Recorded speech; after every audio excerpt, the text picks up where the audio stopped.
Cherished for their delicate aroma, herbs have been used since the beginning of time for their culinary, medicinal, and even spiritual purposes. If you're looking to add life and flavor to your cooking, consider buying a bunch or two of fresh herbs on your next grocery store trip. I think you'll find they breathe new life into any dish. Today, we're putting these to work in a roasted pork tenderloin with a mustard and herb crust. Join me in the kitchen and we'll get cooking. To start with our pork tenderloin, we're going to sear our pork first to give it a nice bit of flavor. So I have olive oil in a very hot pan, and as soon as that goes in, see how it's starting to smoke? That's ready to go with our pork.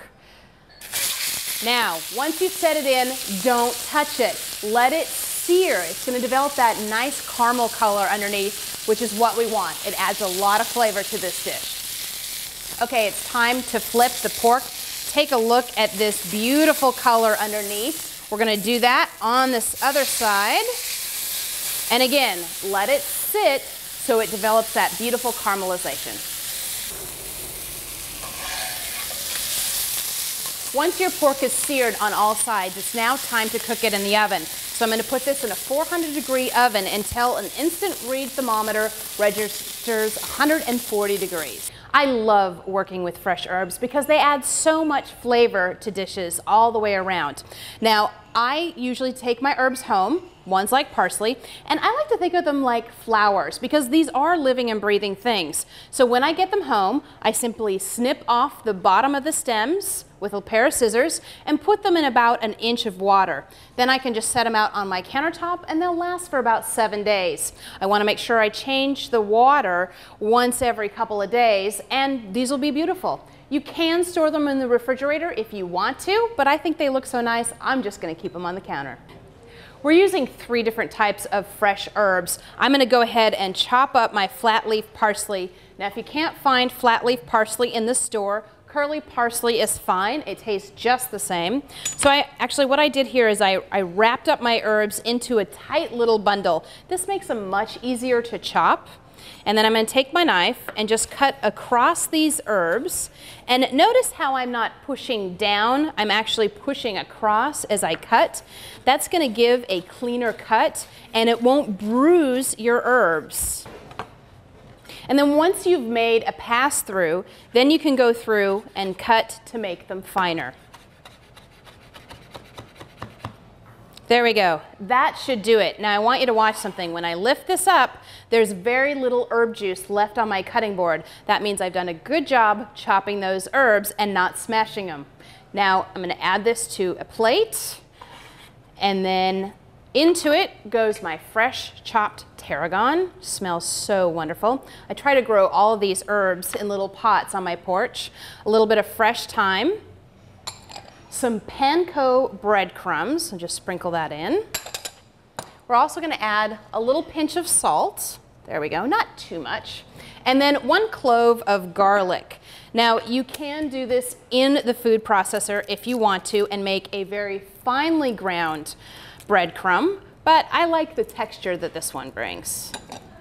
Okay, so then we're going to just smash our garlic and chop that up.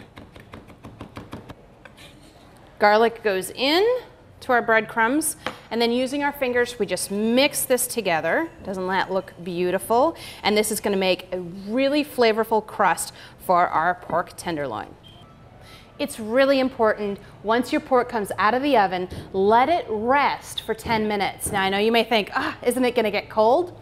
No, it's not. It's still going to be warm, and what that does is it allows all the juices to redistribute in the meat so that your pork stays juicier and nicer when it slices. Now I've let this rest, so now I'm just going to take it and I'm going to brush it with a little bit of Dijon mustard.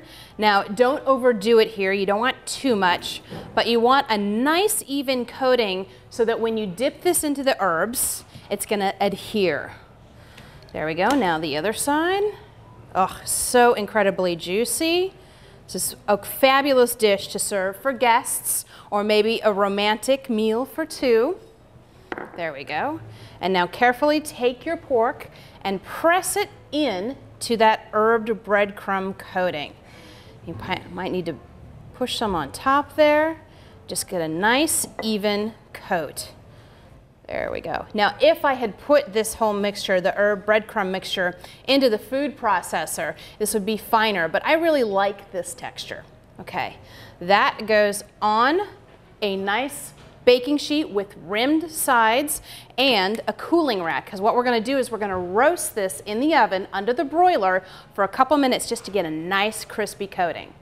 Look how beautiful our pork is. It has this nice crisp crust, and that's due to the cooling rack.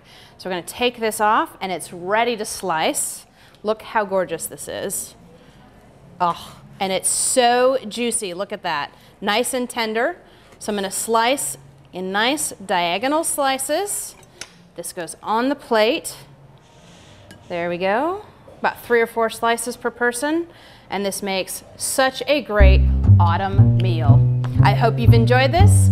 Cook with herbs as often as you can. Happy and healthy eating.